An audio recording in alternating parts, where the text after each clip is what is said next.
मैं Prem Kumar, government college Krishnanagar से। आज का जो हमारा लेक्चर है भौतिक भूगोल यानी फिजिकल ज्योग्राफी क्या है, उसके मीनिंग की बात करेंगे, उसके स्कोप की बात करेंगे, उनकी परिभाषाओं की बात करेंगे।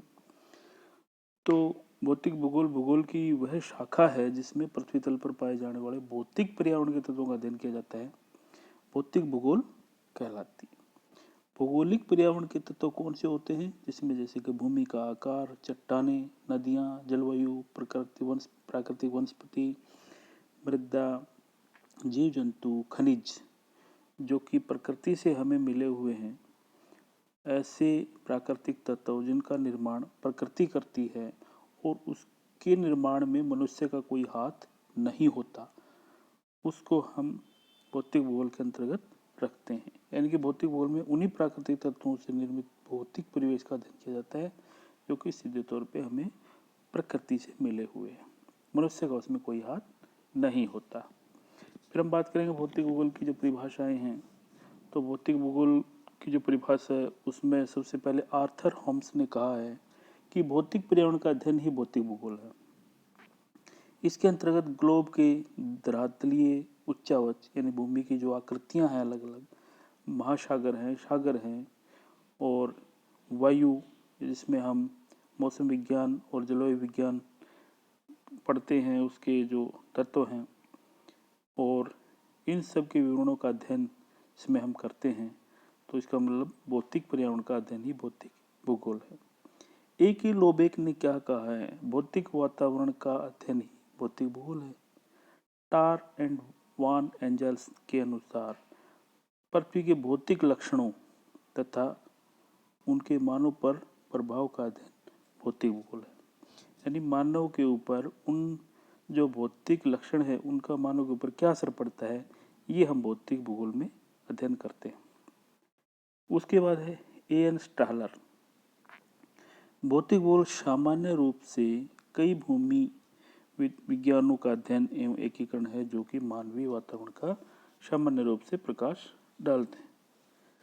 तो निष्कर्ष के रूप में हम ये कह सकते हैं कि भौतिक भूगोल का जो अध्ययन है या भौतिक भूगोल अध्ययन का वह क्षेत्र है जो कि मानव के भौतिक पर्यावरण के तत्वों को एक दूसरे से जोड़ता है अथवा उसकी व्याख्या करता है। यानी कि मानव के संदर्भ में वो सारी चीज़ें जो कि हमें प्रकृति से मिली हुई है, उनका आपस में क्या रिलेशन है, एक दूसरे के साथ किस तरीके से इंटरलेटेड है, ये हम भौतिक भूगोल में पढ़ते हैं। फिर है भौतिक भूगोल की प्रकृति विषय वस्तु। पृथ्वी का कोई घटक अथवा मनुष्य का कोई भी क्रियाकलाप भौतिक पर्यावरण के प्रभाव से अछूता नहीं रह सकता। भूतल पर मानव का वितरण, उनकी जीवन शैली, मानव का उद्यम यानी क्या काम करते हैं, सफलता काफ़ी हद तक भौतिक परिवेश के द्वारा निर्धारित होती है। इसी कारण भौतिक परिवेश का अध्ययन भौतिक भूगोल भूगोल की एक महत्वपूर्ण शाखा को हम क्या कहते हैं, भौतिक भूगोल।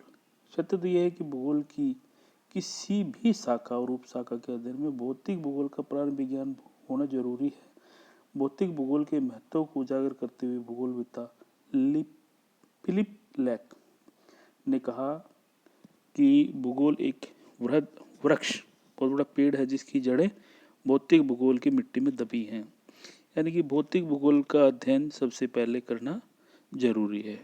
प्रसिद्ध दर्शन जर्मन दार्शनिक है इमैनुअल कांट है, उसने तो यहाँ तक कहा कि भौतिक भूगोल न केवल भूगोल का बल्कि विश्व के ज्ञान का प्रथम चरण है। यानी यहीं से शुरू होता है, विश्व के वस्तु बोध के लिए इसका आरंभिक ज्ञान होना बहुत जरूरी है। इस आधार पर यह कहा जा सकता है कि भौतिक भूगोल का विषय क्षेत्र अत्यंत विस्तृत है। पृथ्वी के गृह संबंध। तो हम पृथ्वी के जो अन्य ग्रहों से संबंध है उसके बारे में जानने की कोशिश करते हैं कि पृथ्वी सौरमंडल के 8 ग्रहों में से एक है। सूर्य और अन्य ग्रहों के संदर्भ में पृथ्वी की स्थिति, उसके घूर्णन, उसका परिभ्रमण, उसका परिक्रमण भौतिक शक्तियों और प्रक्रियाओं की जो प्रक्रियाएं उनको प्रभावित करती है। कृत्रिम उपग्रहों का संचालन भी गृह स्थिति से प्रभावित होता है। अतः भौतिक भूगोल के अध्ययन के प्रारंभिक चरण में सौरमंडल और पृथ्वी की उत्पत्ति, उसकी आयु, पृथ्वी के अन्य ग्रहों से संबंध, इसकी गतियां और पृथ्वी के गुरुत्व के प्रभाव आदि को शामिल किया जाता है। दूसरा स्थलमंडल, ये पृथ्वी का ऊपरी ठोस भाग जिसको हम लिथोस्फीयर कहते हैं। इसके अंतर्गत विभिन्न प्रकार के स्थल रूप आते हैं, जैसे कि पर्वत, पठार, मैदान। इन सब का अध्ययन हम भौतिक भूगोल में करते हैं। तो इसके साथ साथ इन पर पाए जाने वाले जो और छोटे भूमि के आकार हैं उनका भी अध्ययन इसमें हम करते हैं, जैसे कि टीले, सर्ग, गोखुर, झील, डेल्टा। ऊपरी भाग के अतिरिक्त भूतल के या भूतल से थोड़ी गहराई तक भी हम क्या करते हैं, प्रभावी जो परतें हैं या जो शैलें हैं उनके जो स्थलमंडल के अध्ययन में हम उनको शामिल करते हैं, यानी कि कुछ गहराई तक भी हम पृथ्वी का अध्ययन करते हैं।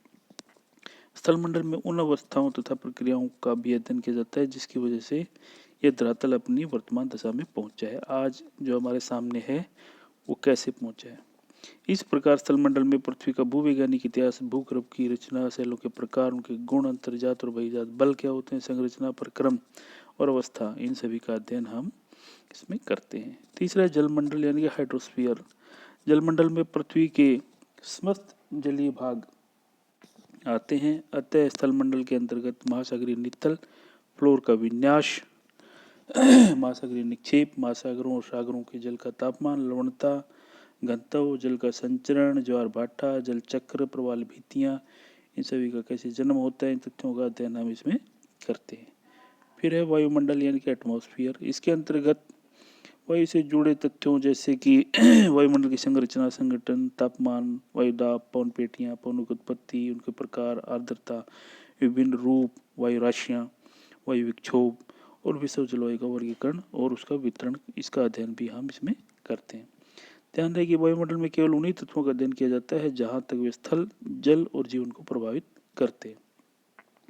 इन सारे मंडलों के बाद एक है बायोस्फीयर यानी कि जीवमंडल।